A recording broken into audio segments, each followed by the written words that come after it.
Basically, the thing that knocks me out is just the work, man. It's doing the work. People want to mail out 100 postcards and make or do 100 texts and get a deal, and it doesn't work like that, man. It took me 8 months to get my first wholesale deal. 8 months. So, and that's consistent work. That wasn't like I took a break. Let me take off this month. Let me take off this week. No, every Saturday I would get up, drive for dollars, and I was determined to make this work.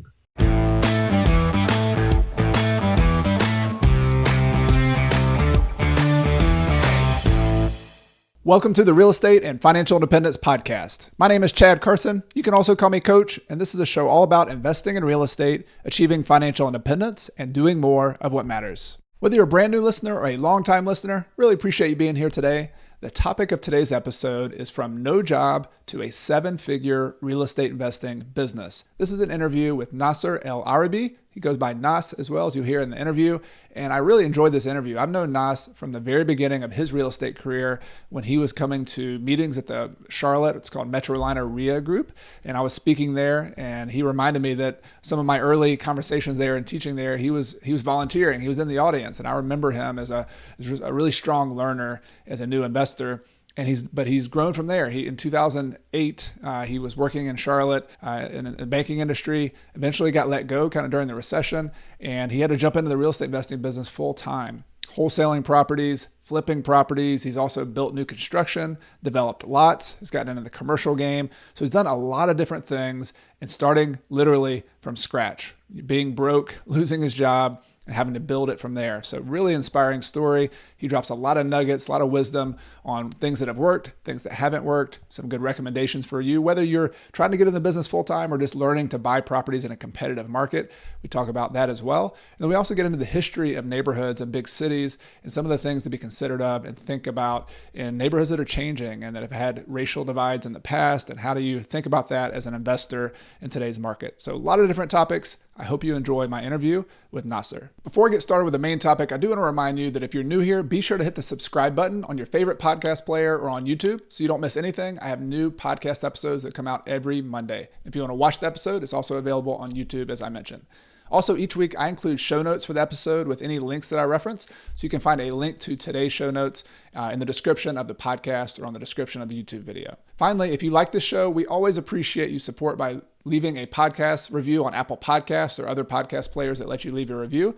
And as a way of saying thank you to those of you who already left a review, each week I give away a copy of my book, Retire Early with Real Estate, to one listener who recently left a review. So keep listening all the way to the end of the podcast for this week's winner. Now let's get to the interview. Hey, Nasar, welcome to the podcast. Great to have you. Hey, thanks for having me, Coach Carson, man. A lot of people don't know, and I mean, they're going to find out from this episode. They don't know me or if they don't know the history, man, but you were actually already established in doing deals when I was newer to the creative real estate investing side. You were actually one of the first speakers I've actually seen. So yeah, man, shout out to you, bro, for being a pioneer. Thank you. Hey, I remember exactly those moments, man. We were at the Charlotte RIA. I was coming down there, and I was just doing my deals, and I really wasn't out there speaking or anything. But I came to the real estate club, and you were volunteering. And I always remember you were the guy who was always learning. You were like the front row. You were getting books. You were volunteering. That's the thing I remember from the very beginning. It's like, this guy is serious. He wants to learn. He's all about it. Yeah, man. I was volunteer, man, and getting to those meetings for free on Saturday, man. Thanks to JC, man, for understanding, giving me the opportunity. Yeah. But yeah, bro, like I was, yeah. So you were the speaker, and I used to be serving coffee. Man, it's great to talk to you. I want to share with people your story. I love how you've been putting it out there for years. You're the Real Estate Doru. You do this business, but you're also sharing. You're on YouTube. You're putting yourself out there too. What I'd like to do, I want to go back to the roots of your story. I want to talk about where you've come from, but also I thought it'd be good let's just talk about where you are right now. We're in 2021. Before we got on here, you just mentioned, man, it's a hot market in Charlotte. Things have changed a lot since I, was coming up there to the RIA groups back in 2008, 2009. I forget when it was. Maybe could you just give people a picture, just kind of higher level view of what your real estate investing business looks like? Because you're a full-time investor, you're a developer, you're doing all sorts of stuff. Maybe just to give people a little picture of what you do today. All right. So currently today, basically, I pretty much done it all on the residential level, from building on infill lots, I have a rental portfolio. Of course, it's worth seven figures. I bought, some great stuff in the right time. We also have a seven-figure real estate business. Within that business, we wholesale, we rehab. We do a little bit of rehab. It's majority wholesaling and rehabbing. And that's basically it. I flip land, flip houses, pretty much anything that I can make money on here in the Charlotte metro area, I'll do it. Yeah. Let's talk about Charlotte a little bit. I want to go a little bit later into some particular neighborhoods and some deals, but what attracted you to Charlotte? And maybe we can go to the story how you came down to Charlotte. Talk to me about Charlotte. Okay, so I've been in Charlotte since 2008. I'm getting old, guys. I'm 38 now. I've been in Charlotte since 2008. So a friend of mine from Jersey came out here probably in 2006 to do some things. It didn't work out. He came back. He was like, man, you guys gotta visit Charlotte. It's clean. The women look good. It's nice and it's cheap, and they know how to party. So 2 weeks later, we all went down, and I was just like, man, not only is this city cheap and clean, it's a lot of opportunity for real estate, because New Jersey wasn't that cheap at the time. And at this time, this is when, back in the day when Charlotte was cheap, Charlotte is no longer cheap. And we were just looking, and I was like, man, I gotta move down here. So I finished college in 2007. I flipped a house in New Jersey, inspired by those flipping house shows. So I assumed it would be easy. Me and my partner ended up losing $7,000 apiece. We sold the house in 2008 before the world went down the toilet.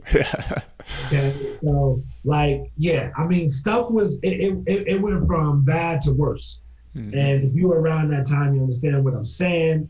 So February of 2008, we sold it, took our loss. I moved down to Charlotte, and I was working in banking for like 4 years. I had a job, and had this dream to become a real estate investor. So I did buy some rentals the traditional way. 2008, I bought a rental. 2009, I bought a rental. And I'm doing this tradition. I don't know anything about creative real estate. Same way I got the house in Jersey. It was all traditional. Anybody could have got a bank loan at that time. All you needed was a post, literally. For those who wasn't around, they did something called stated income loans, whereas the person will tell you how much you made. And then you say, and you get the bank loan. Like, it was literally that crazy. Yeah. So they told you how much you made, and you got the bank loan. You're like, okay, well, great. So that's what we did. And I worked in banking for 4 years, got fired in September of 2012.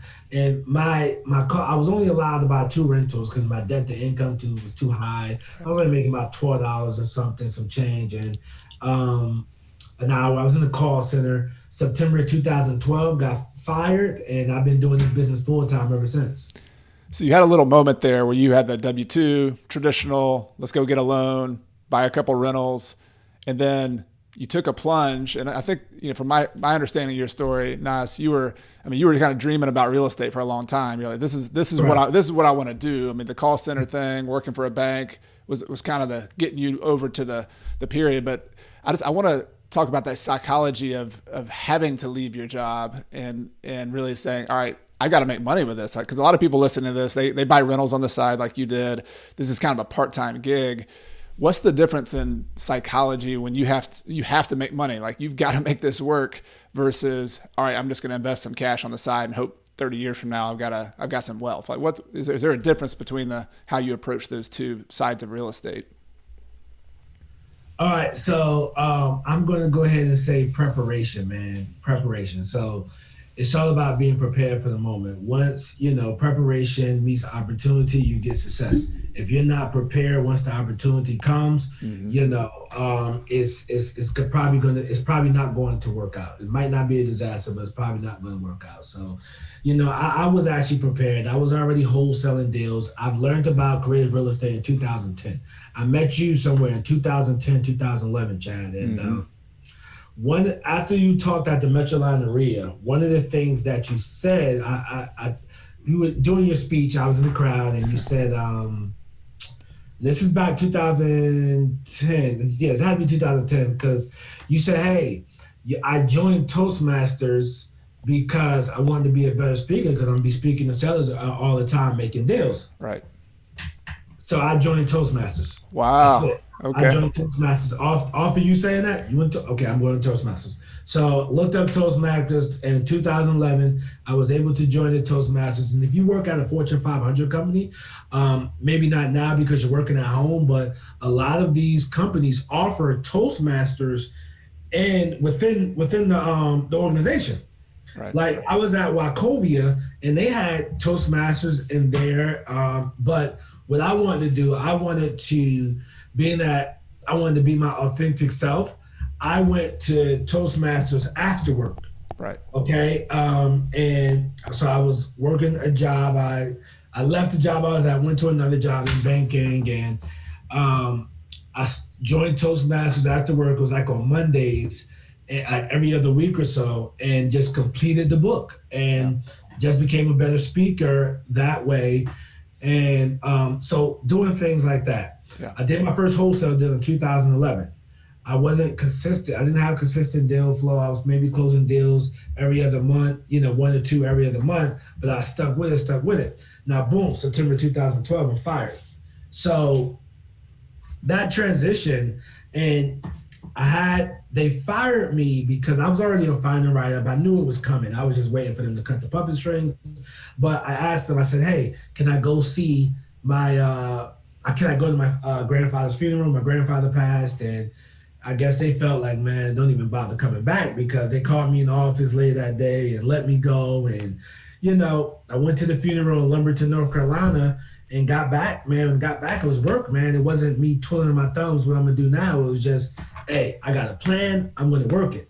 The reason why I already had a plan because I was already closing deals prior. Right. So to answer your question, the most important thing, man, is just preparation, just being prepared. Even if you're running this business part-time, okay, so it's time for me to do it full-time. What do I need to do? And in my case, I know you teach cash flow, you're pro cash flow, and I strongly agree. That's one of the best parts of real estate.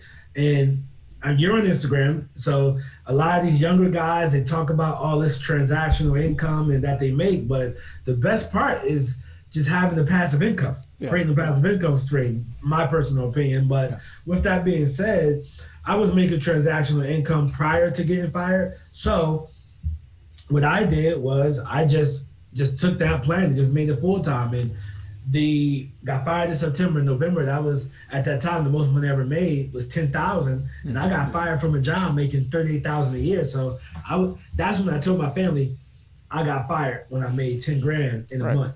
Right. Because so nobody feels sorry for me. Nobody, tell me I need to go get a job, anything like that. Yeah. Yeah. I mean, so you had to prove the concept basically. Like, all right. You've done this thing before you left your job. Like I want to go back to that preparation. That's such a key concept, but it wasn't like you just left that job and you're just jumping out of an airplane without a parachute. I mean, you've been wholesaling on the side, you've been learning the business, you've been volunteering at your local RIA group, you've been going to Toastmasters to improve your skills. So it's almost like, 2 or 3 years, that's like your runway. You've just been getting ready for this thing. Ready or not, here you go. Let's just jump out. Let's go. Man, one thing about my real estate career, bro, I just been jumping off the building, growing wings on the way down, man. Yeah. Fortunately, I started when I was younger, and because I remember when you were young, you were speaking at the Metroline Arena. And I mean, it's when you do something when you're younger, you're more fearless. Yeah. Me, fast forward today, the same risk I took, back then, I probably wouldn't take today. Same here. Yeah, same here, man. I mean, 2 kids, and I remember bragging like to my business partner back in the day. It's like, yeah, if we don't make it, I got my Toyota Camry. I own it free and clear. I'll just go live in my backseat of my Camry. That ain't happening now, man. Yeah. No, I think that, what I meant by psychology earlier, I always admired your kind of grit, and it wasn't always easy. Like I remember talking to you at meetings and how, it's frustrating sometimes. Like you think you're doing everything right. You're doing the same thing you learned at the class, and you got to make money. Like this is how you put food on the table. And yet it doesn't always work the way you think it's going to work, but yet you kept at it. Like I admire that persistence. And I wonder if that's something that maybe is missed a little bit in the entrepreneurship game, that, man, it's not easy. Like things are pretty tough early on, especially. Yeah. And I got to credit that to my father and my parents. Growing up, they would never let me quit anything. If I signed up for it, they would make me go against my will. Yeah. I remember being in 4th grade, man. I broke my arm, dislocated my elbow, I had to get surgery and everything. So, I told them, like, man, I'm not playing football no more, I broke my arm. So they were like, no, you're going out there, you're going to play. Man, my mother made me go to practice. I'm in a sling. I'm not dressed anything. Made me go to practice, participate what I can participate in, go to the games on Sunday, and then made me play next year. And, it's just, they would never if I signed up for it, they would never let me quit. So, entrepreneurship, unfortunately, when things don't work out in the first 2-3 months or things get rough, people give up, which is a terrible thing, man. And, I remember back in the day, it was a book. I don't hear too many people talk about now, man, but 4 Feet from Gold. And basically the book is in the title. Just to sum it up, sometimes we quit and we're 4 feet from gold, man. You just got to keep digging. And that's what I was going to do. What kept me going was the thought of having a job the rest of my life. You've been financially free for years and years and years when you've been able to take vacations, things like this. The sacrifices I made and me not giving up was so worth it. Man, I'm able to take the vacations that I want. When I'm coming back from vacation, I'm not depressed and miserable that I got to walk into a job on Monday with 3,000 emails because I was out the whole week or something like that. And, I just knew the life I wanted. And I knew that working a job, because I looked at people 5 years and 10 years my senior at my job, I realized that I wasn't going to get where I wanted to be and what I wanted to be at life by staying there. So there was no way in hell I was going to give up. It was multiple times I wanted to quit. Like you said, I was coming, I can't do. I wanted to quit. That was a logical thing to do. Yeah. Fast forward today, I probably would have quit if I started at this age, it doesn't work. But man, back then, no, bro, this has to work. Has to work. Has to work. It's like you said, you jump off that cliff and you figure you grow wings on the way down. It's like, I got no option. I burn the ships. There you go.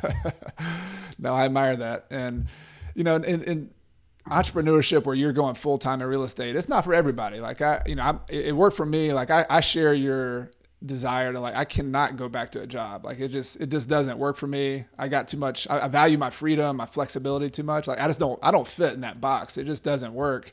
And I think a lot of people secretly have that idea, but they're like, oh no, the security is so much better than that freedom. I can't get rid of that security. But for you and me, it just was, we're at the point in our lives where we could afford to take that risk and there's no going back. We can't go back to that job. You've been in the call center. I worked a little, I played football in college. I kind of felt like that was a job. I'm like, man, I can't go to meetings and do all this stuff. And I'm kind of a free spirit. I gotta do my own thing. So, yeah. Yeah, and of course we see the Clemson helmet in the back. So, yeah, man.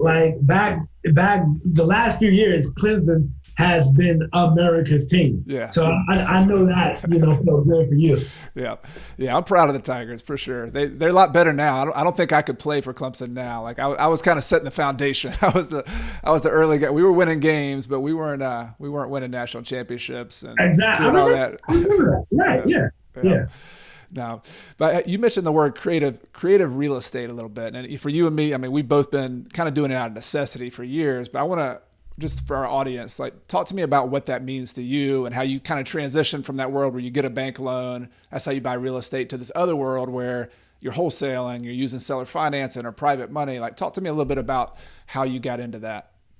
Okay, so the traditional route into real estate is either you have a bunch of cash or you can go to the bank, you get a bank loan. This is what I thought. You get a bank loan and, you fix up the house up and you can make some money. Going to a realtor, looking on the MLS and, they try to find you a deal, which is typically not a deal, but, the realtor doesn't know any better there. So for majority of them, not all of them, some realtors are great and some realtors are awful. It's like the 5% rule, 5% any profession is going to be pretty good. The rest of them, There you go. Yeah, sums it up perfectly. So that was the traditional route. The creative route is no bank loans, okay? No bank loans, no job verification, nothing. You're doing everything creative. And within that creative real estate, there's a niche called wholesaling, whereas you can basically flip contracts for no money, no credit checks or anything like that. You can literally just sell your contract to another investor. Also within the creative real estate, there's something whereas you can pick up rental properties and you don't have to worry about a loan officer telling you, oh, your debt to income is too high, we can't give you this property. And when I joined the Metroline area, like I was one of those people who got a lot of my education locally from the Metroline area. And when I joined there, they were talking about doing these deals with no banks, involved. Like, well, how does that work? Owner financing, subject to, doing wraps and things of that nature. So when I learned about that was a game changer. Like, wait, I can wholesale these houses. That can be my transaction income. If I make $5,000 a month, that's more than my $12 an hour. So, I'll be doing great. So creative real estate to me is basically doing real estate without banks, without credit verification, without job verification, just doing things creatively. Yep.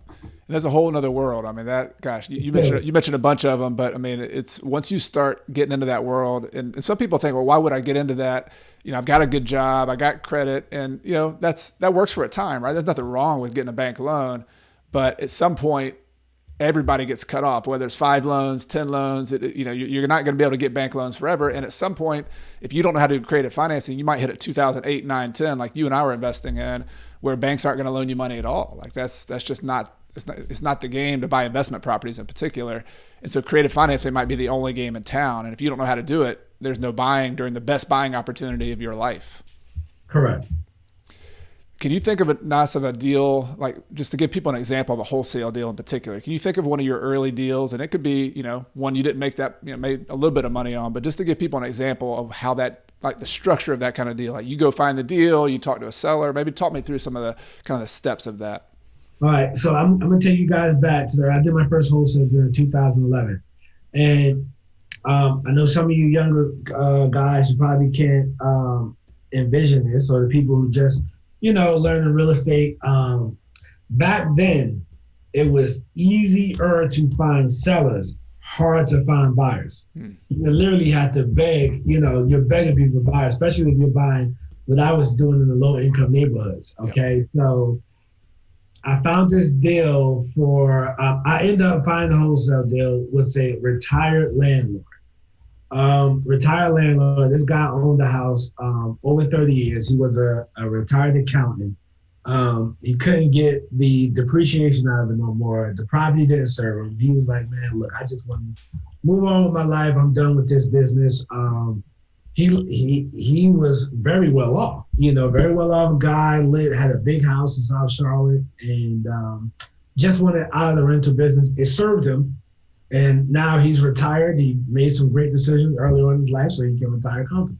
So what he did was I was driving for dollars, which is still around today and it still works today. Driving for dollars, and with me driving for dollars, what I did was I would write down the address on a piece of paper. There was no apps around back then. Old school. So, old school. Pen and paper, and I get a handwritten postcard. Back then, a handwritten postcard you get 100 for like $36. I think now they're like $46 for 100 pre-stamped postcards, and then you handwrite them. So. And sent this guy a postcard. He called back and said, "Hey, I have a property. I just did the eviction on it. Man, I just want to get." He said all the words that the seminars I said in all the Saturday classes that you want a seller to say. Yep. Man, I just want to get rid of it. I'm tired of fooling with this business, man. I've been in this business probably a lot. He said, you sound young. How old are you? He said, "Man, I've been in this business since 1979. You know, it did me very well, and I'm just ready to get out, man, and I'm done." And so I said, "Great, meet me at the property." So he met at the property, and the house was worth, the ARV, $30,000. Fast forward today, these $30,000 properties don't exist in Charlotte. Probably not in the immediate outskirts either, but so 30,000 it was worth. So I said, well, it needs about, I said, "Man, sir, it's worth about 30. It needs about 15,000 to work." So he said, "Man, so what do you think you should give me?" I said, "Man, probably $15,000. So we signed the contract for $15,000. Okay. And so me and the seller have a contract now. Now I blast the list of all the business cards I got from the Metro line area. Nobody was interested. Nobody wanted it. And I'm like, "Oh man, what do I do now?" Yep.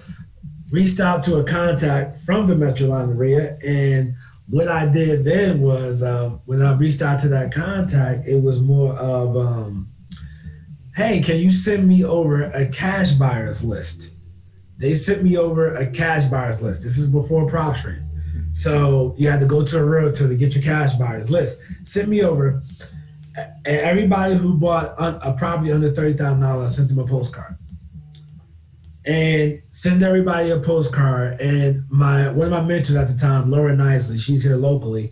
She went to look at the property, and she said there's no copper or pipes under the house. So I said, "Wait, what?"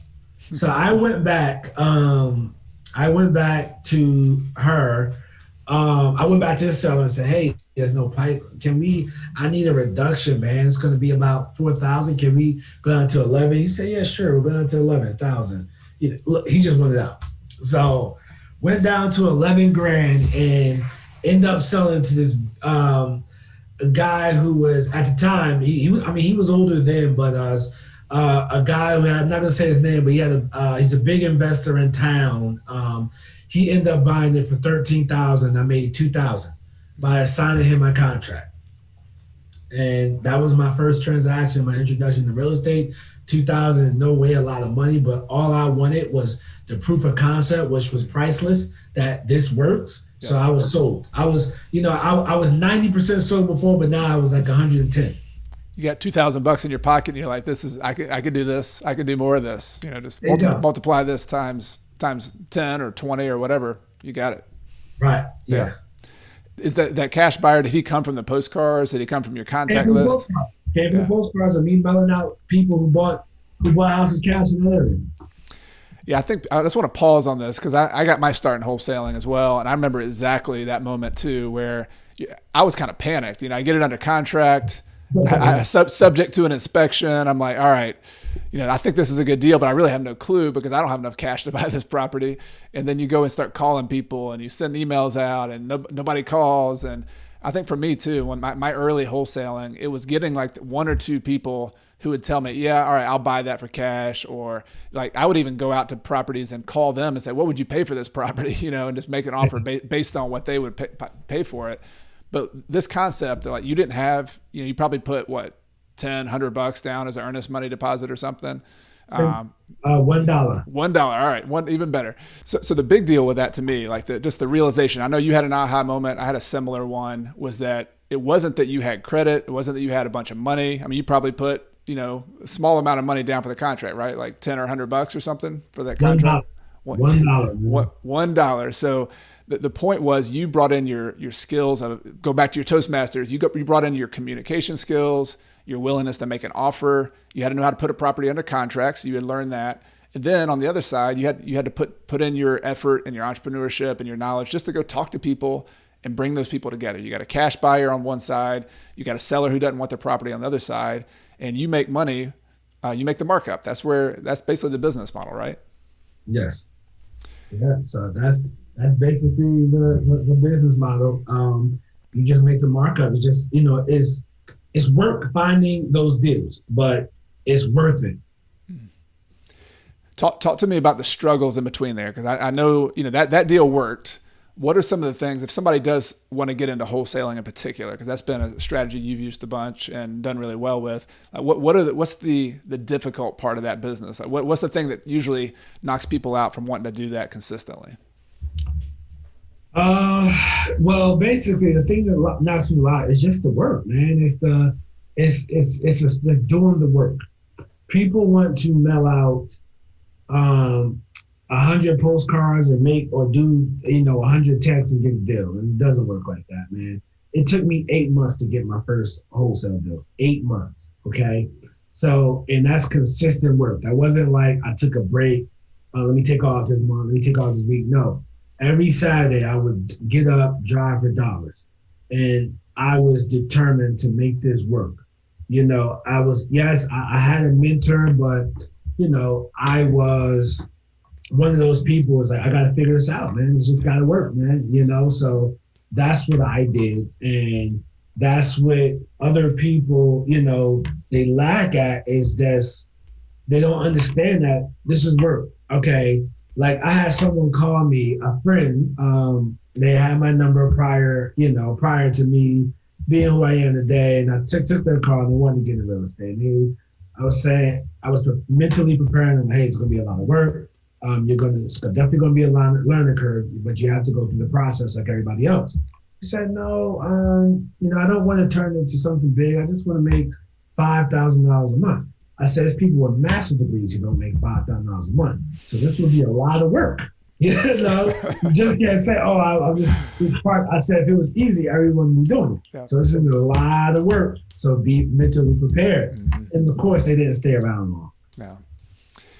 Yeah. And just, you mentioned something kind of in passing that I want to emphasize, that whether it's wholesaling or whether it's other people out there just trying to flip houses or buy rental properties in a really competitive market, the thing I heard you say is that, I got a lot of rejection. Like you talked to everybody, all those cash buyers, you probably sent out lots of letters. You were 8 months of driving for dollars, and I'm sure you made other offers, right? And you got rejected and you got no's over and over and over again. And that's hard. I mean, like when somebody says, no, that's ridiculous, I can't take your offer. I mean, if you don't have like a really strong conviction to keep going with it, I mean, that kind of stuff can hurt. that can make you want to quit, right? Absolutely to make you want to quit. So, but yeah, again, I just thought about every time I wanted to quit, I thought about the people 5 and 10 years my senior, mm-hmm. and I just figured that's where my life was going. So I said, well, gotta keep going. Let's get it done. Yeah, no doubt. Cool. So you obviously made it. Like you're on your own during the depths of the recession. You start wholesaling properties. You're able to pay your bills. You're able to turn that into a business, and then you grew. We started this whole conversation saying you to now have done. You're developing lots. You're flipping land. You're building houses. I watched one of your videos with Max, how you were showing around kind of some of your new construction stuff in downtown, which is awesome. What was the transition like for you to go from being a wholesaler, which you still do today, but to doing some of those other streams of income? Like what made you want to get into flipping, get into rental properties even more? Like what was the kind of the strategy there? When your stomach is full, you can make better decisions.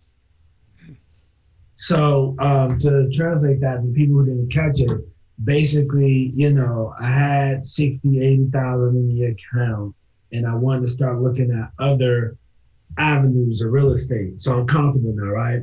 I'm not worried about our bills going to be paid. My head is above water. Yep.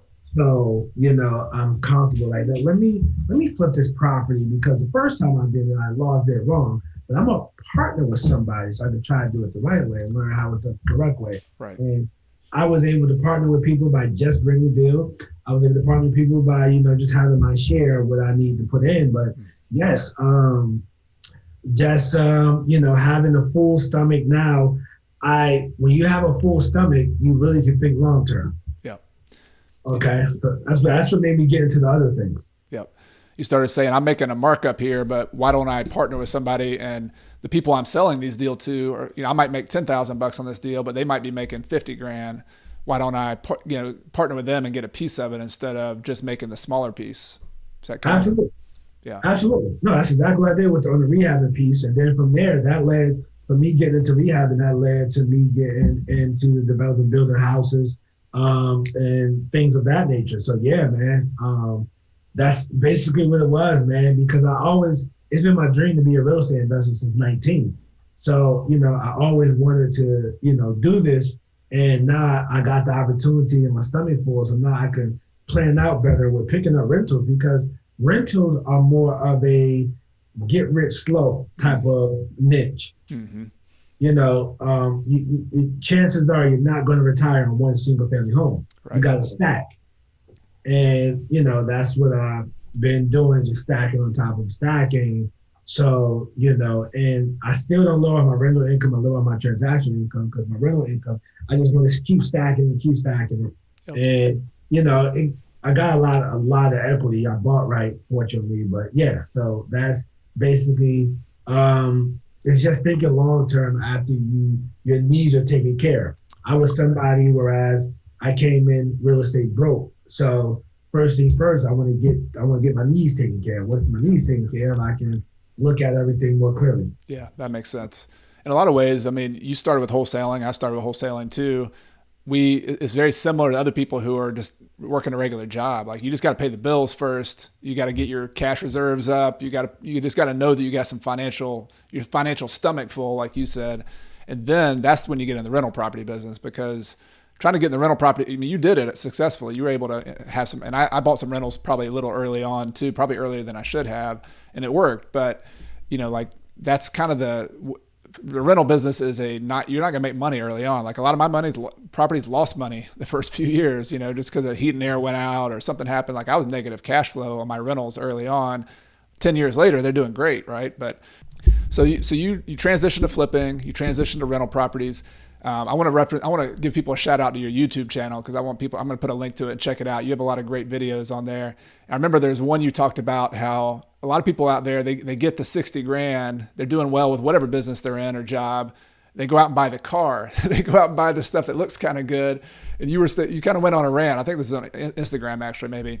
And you were showing, hey man, do you want the car that costs this much per month? Or do you want this rental property that I got? Just a regular old rental property in the background. And use the income from the rental property to pay for that car. I love that distinction because a lot of people, when they have success like you did, it's easy. And not that getting the car is not cool, like that's a good thing to do too at some point. But it's such a big difference between depreciating asset, car, and this rental property that you had that probably cost the same thing, right? Like there's two things. That contrast to me was really big. I wonder if you could talk about that a little bit. No, absolutely, man. So yeah, man. Yeah, I made a video. It's on my Instagram, Real Estate Doru, and I want to say the video name of the video is "I Deserve $400 oil change." Yeah. And basically, I wanted to get people's attention because people are so caught up and sold on materialistic things that they rather have the car than which I had in the back was a triplex.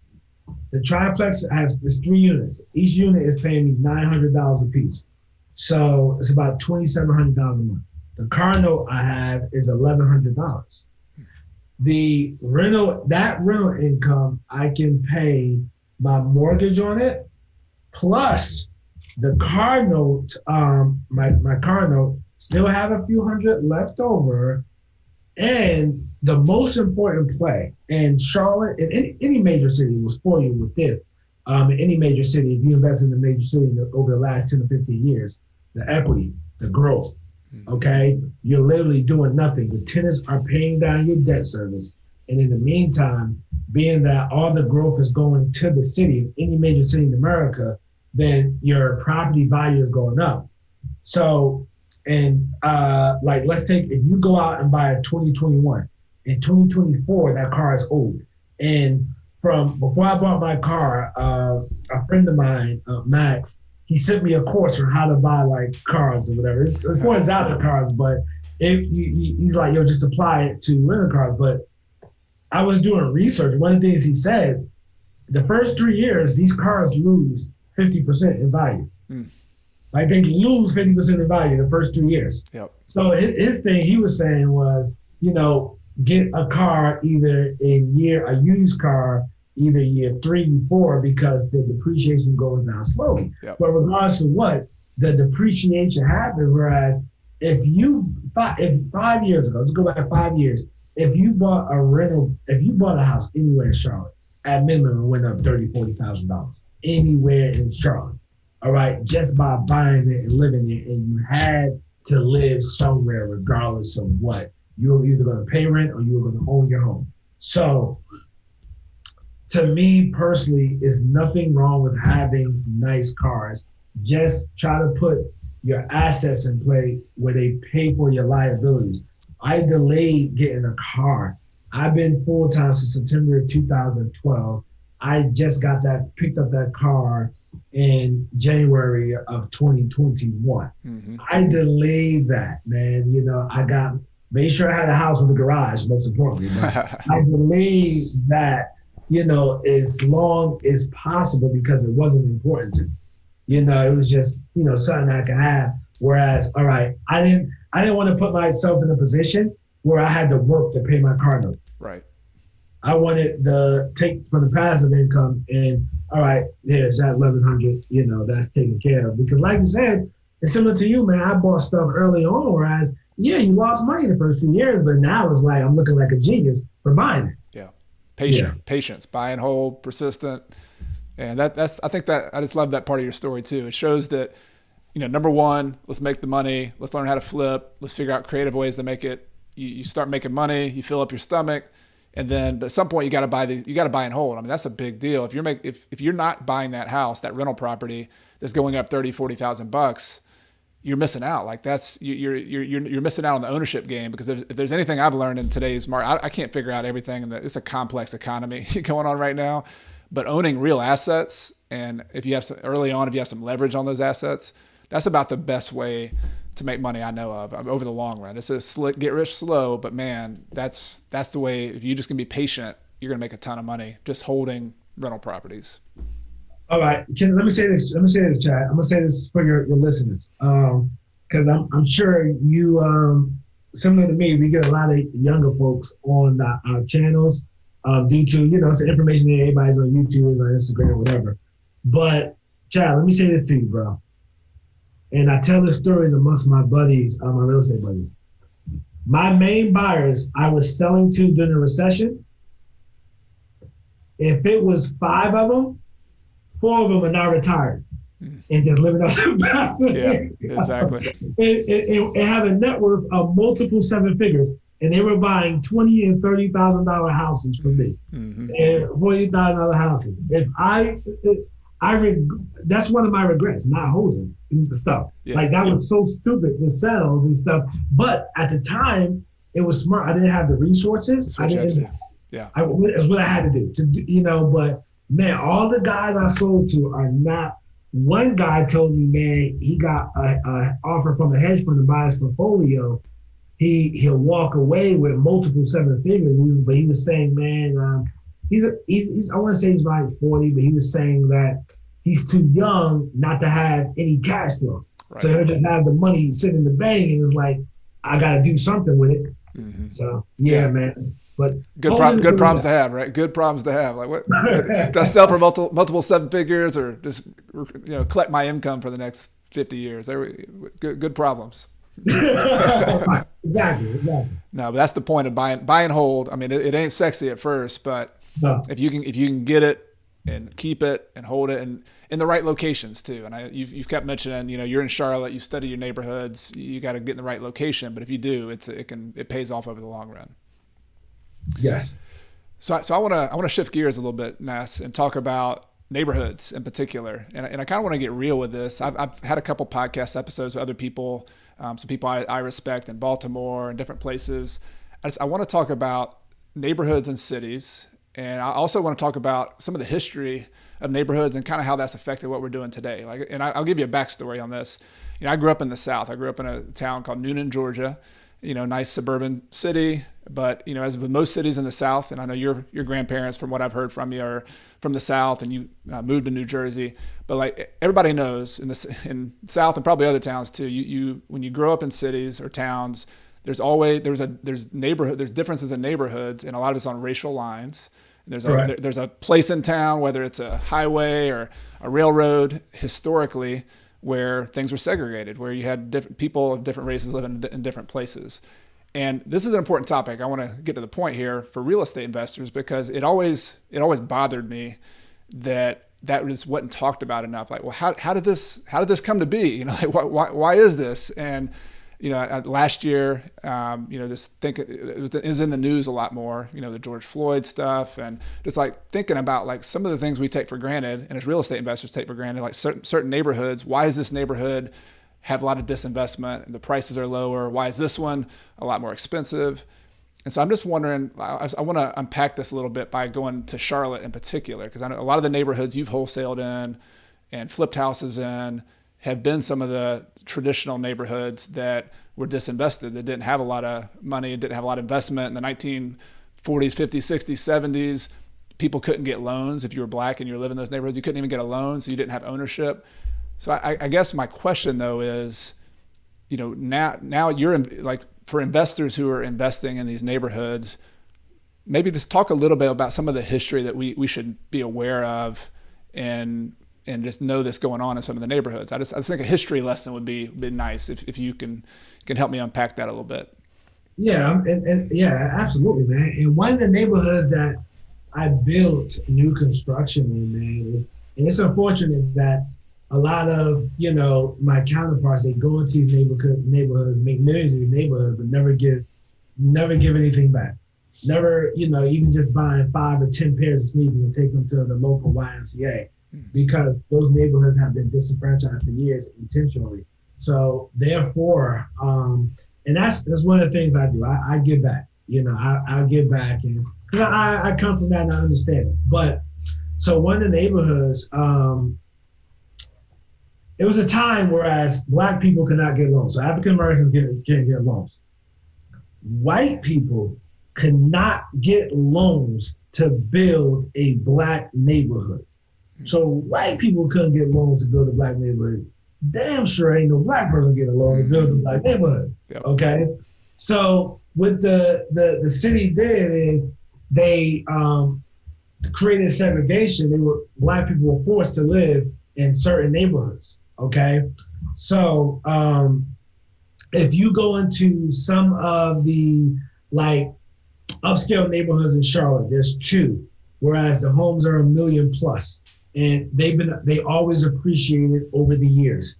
If you find an original house in 2 of these neighborhoods I'm talking about, on the deed, it will say no color person is allowed to be here overnight unless they're working.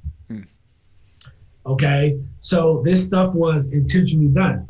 So, and there's a great book called The Color of Law. What that law did is, if my grandfather, he was a World War II vet. He fought in the war, and he was promised a loan to buy a house. But with the Black soldiers, what happened was, when they got back to America, the house buying program is not necessarily for you. It's for your white counterparts, okay? So our white counterparts were able to buy in neighborhoods, in the desired neighborhoods. So what this did was, my parents' generation, Black families didn't inherit much. Meanwhile, the average inheritance on the white side I want to say I read was somewhere between 150 and 300,000 because they got to get their parents' house, who got the loan with the favorable terms in the neighborhood that appreciated because that neighborhood didn't allow African Americans in there. Now we go back to that conversation about appreciating neighborhoods. I don't want to interrupt you there, but I just want to pause because we were just talking about owning 5 years of real estate and how much difference that can make. And if you were come back, your grandfather was a World War II vet, couldn't buy a house, get that loan, just all that wealth that a lot of other people generated, that was totally missed. That's just an important point that I want to pause. So sorry for interrupting you on that. Oh, that's the point I was trying to make. Thank you for pointing that out. So my grandfather had to buy a house on was called the black side of town. He bought a house on the black side of town, which got zero appreciation because it was low income. It was low income over the years, and he's from a small town, North Carolina, whereas the factory work towards the late 90s ended up going to Mexico. The auto manufacturers modeled that, and everybody else followed. So those neighborhoods went down to the pits. Now, fast forward to Charlotte, till you're in a major city, any major city in America, these neighborhoods, whereas majority African American, they got undervalued. There was never no help came in for the city. That was strategically done.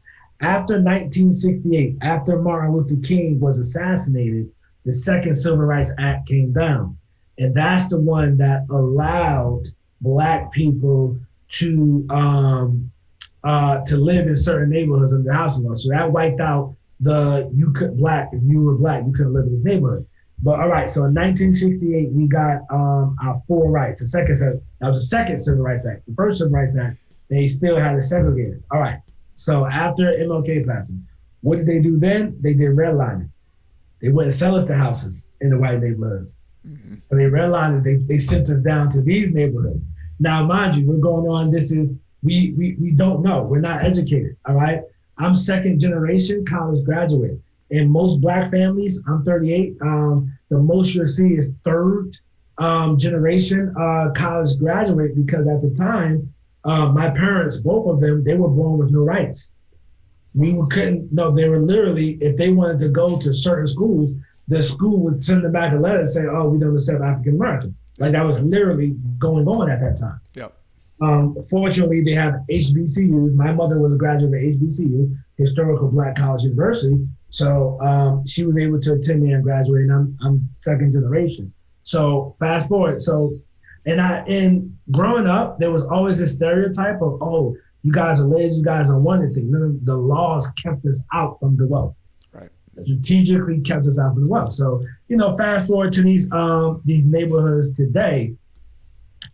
If you look at the inner city neighborhoods in the outskirts of downtown, which in any major city, the outskirts of downtown, they were, and I grew up in the inner city, they were made for, it was strategically, Black people were put there because of, and these neighborhoods, fast forward, we didn't know this growing up there, we have convenience. We have the highways, we have all the highways, we have access to the city downtown, but the highways and all that run through these neighborhoods because developers, they could not interrupt white life. And so they couldn't do that in the suburban neighborhoods. Some Black neighborhoods are wiped out due to highways, Cut right through the neighborhood. You couldn't walk. You used to be able to walk across the street to the store, and now you got a 6-lane highway cutting right through your neighborhood. That 6-lane highway, because you couldn't do that in the white neighborhood because you could not interrupt white life.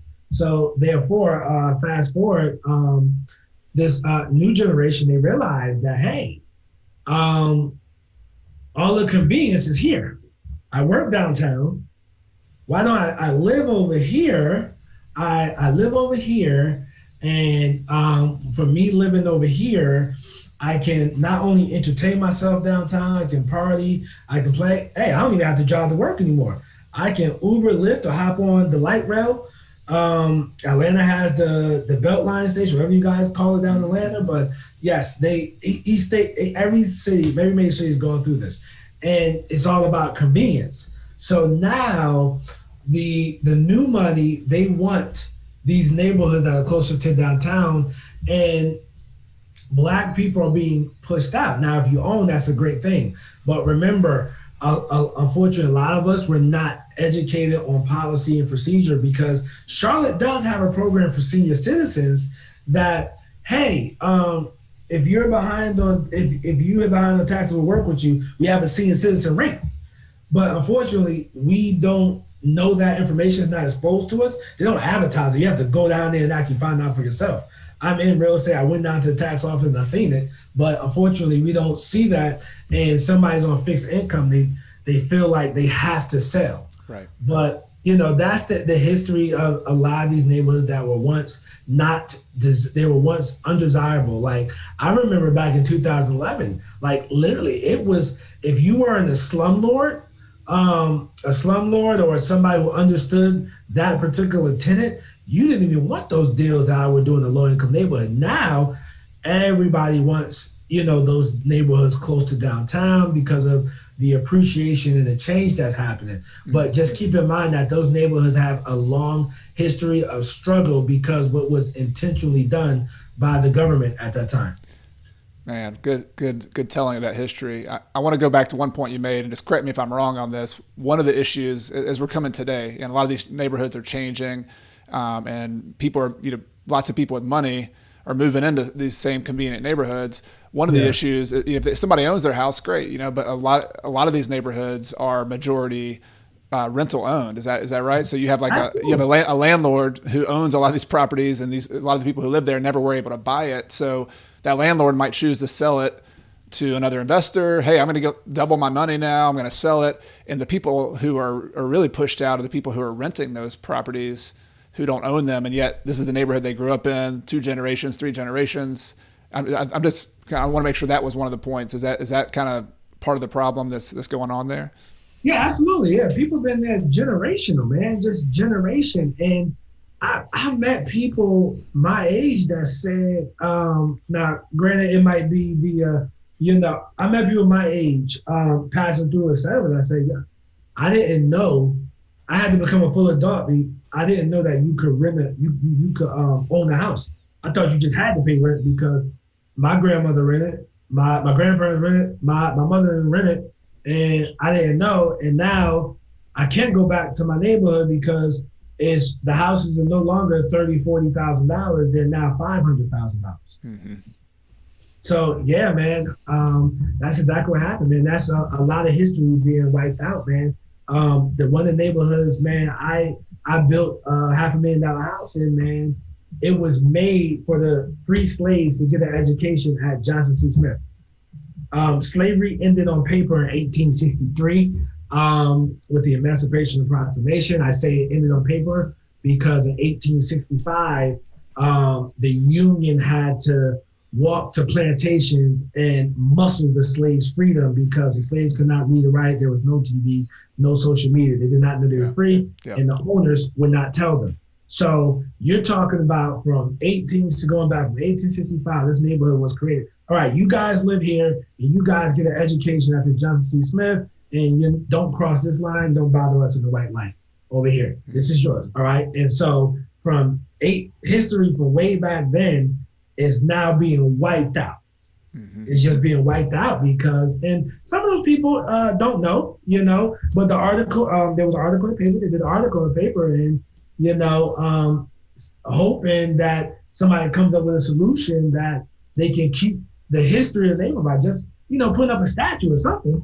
Mm-hmm. So, but yeah, It's one of those problems, and I not that I have any good solutions, but I've been thinking about it. I'm in a small town in Clemson, and I'm working, on some different groups that are just talking about it and trying to think about it and preserving some of our traditionally African American neighborhoods. But I want to talk to you about it because you're an entrepreneur, you're an investor, and we also are buying properties and we're flipping them, we're fixing them up. What are some of the solutions you've seen out there that do justice to the history of a neighborhood that kind of bring people along who are living there? And it's just kind of an open question. Are you seeing anything out there, any frameworks, any ways investors are doing things that are maybe, a little bit more mindful of what the history of the neighborhood and the people who live there? Yeah, absolutely. Just stop calling the police on the locals. Stop calling the police on the locals. Sometimes, man, that's just people walking up and down the block that they've been living in for decades. and they're not gonna harm you. They're not gonna rob you. They're not gonna take anything. Just live in the neighborhood. Yeah. Start going to your neighborhood, look at people as human. If somebody come up to you and ask you, hey man, you got some extra work I can pick up? Just say no. Don't ignore them and call the police on the guy. It's just no. Like, people are humans. Within every race, every person, there's good and bad people. Yep. Good and bad people, but you don't have to assume that one race everybody's bad and let me call the police, because with us, when the police get called, unfortunately, we have a higher rate of end up getting shot. So, big picture wise, some of the neighborhoods you've seen, you got $500,000 new construction. You got people who've been living there for generations. This is an opportunity as well. This is an opportunity for people to own houses. And one of the cool things I've seen, give a shout out to a couple in Baltimore. They are doing some awesome stuff up there. I'm drawing a blank on the name right now, but a lot of what they're doing is kind of a mix. They're flipping houses, they're building houses, but they're also fixing up houses and selling affordable houses to people, not making money on some, making money on others.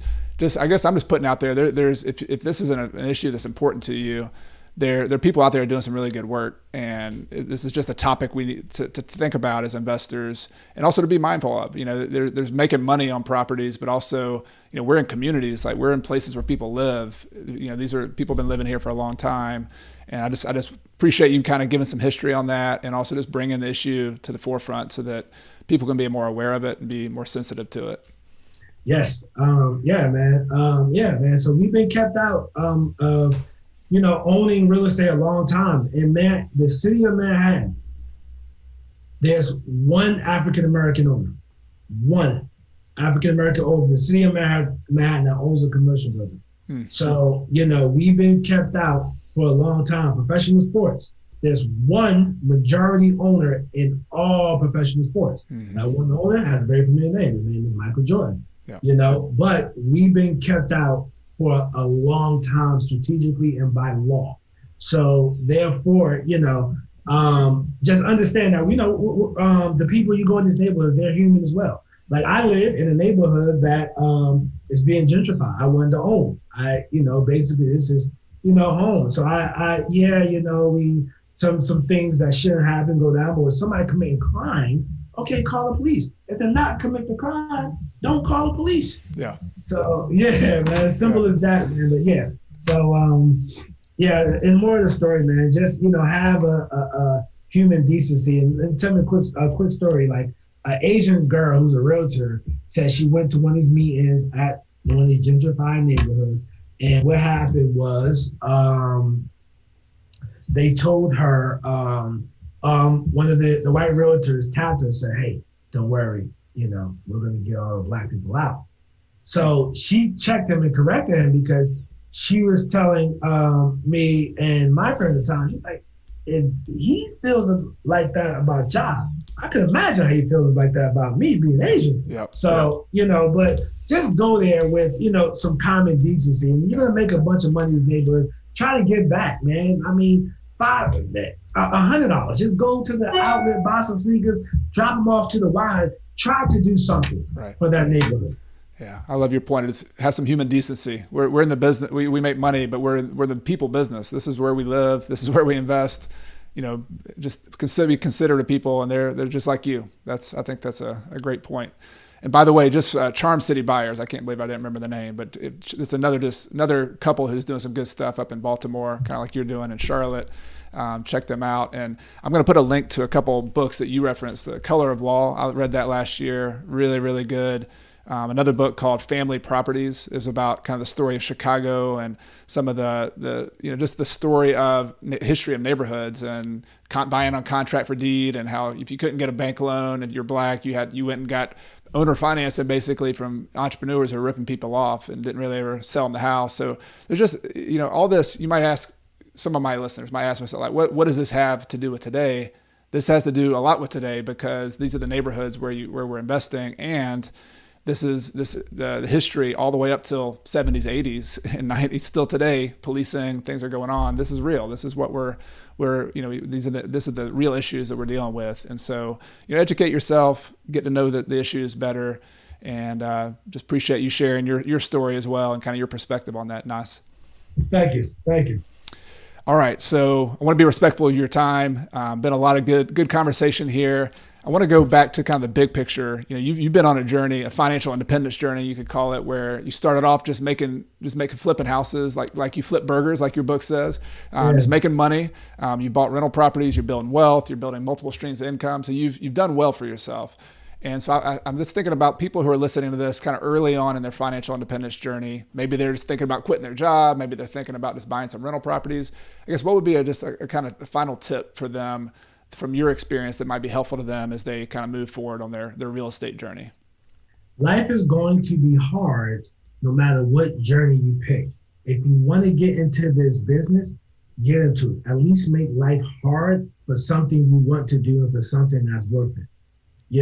Don't, I'm 38, man. I've seen too many people work a job their whole life and be broke during the course of the job and then retire, still have to continue to work because they, just don't have enough to retire, man. The cost of living is not going down. It will continue to go up. That's just historically. So my advice to you guys, if you want to get in this business, educate yourself, pick a niche, focus, follow one course to successful. Don't try to catch two rabbits at once because you catch none. So pick whatever it is you want to do and be sure to take action. You don't have to wait to 2022 to change. Change can happen at 4:00 on Thursday. Just do something. Man, inspiring. Love it, Nas. Well, thank you so much. I want to hand it off to you. Where can people hang out with you online, follow you? I know they're going to want to hear what you're up to. Any particular places you would send them? Absolutely. Real Estate Doru. So if you go on YouTube, Real Estate Doru, that's my channel. Please like, comment, and subscribe.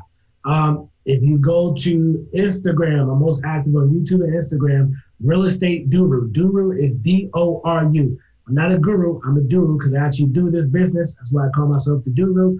I'm actually in the trenches. Yes, I have educational products, but yes, I still rehab, still wholesale, still have rental properties, and still do this business. So I can tell you what's working in today's market.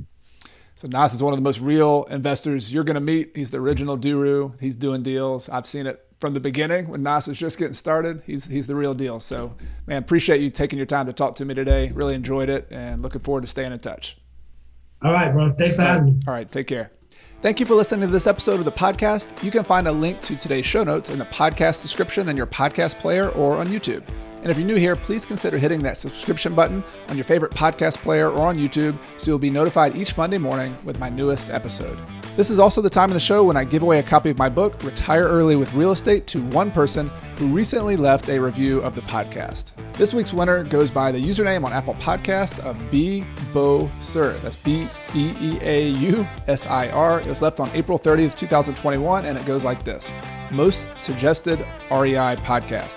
I found Coach Carson's podcast about 6 months ago and have looked forward to every Monday since. He has the ability to share his life and real estate experiences in a way that allows the audience to easily digest the lessons learned in order to become more prepared investors. Thanks for all that you do to share with others. So thank you so much for that great review. I appreciate it. Please send me an email at podcast@coachcarson.com and we'll be happy to get you a copy of my book, Retire Early with Real Estate. Everything I've shared with you in this episode has been for general education purposes. I've not considered your specific situation or risk. Before buying your own investments, be sure to consult a financial, real estate, and/or legal professional. Until next time, I'm Chad Carson. You can also call me Coach, and I'm your host for the Real Estate and Financial Independence podcast, which is all about investing in real estate, achieving financial independence, and doing more of what matters. See you next time.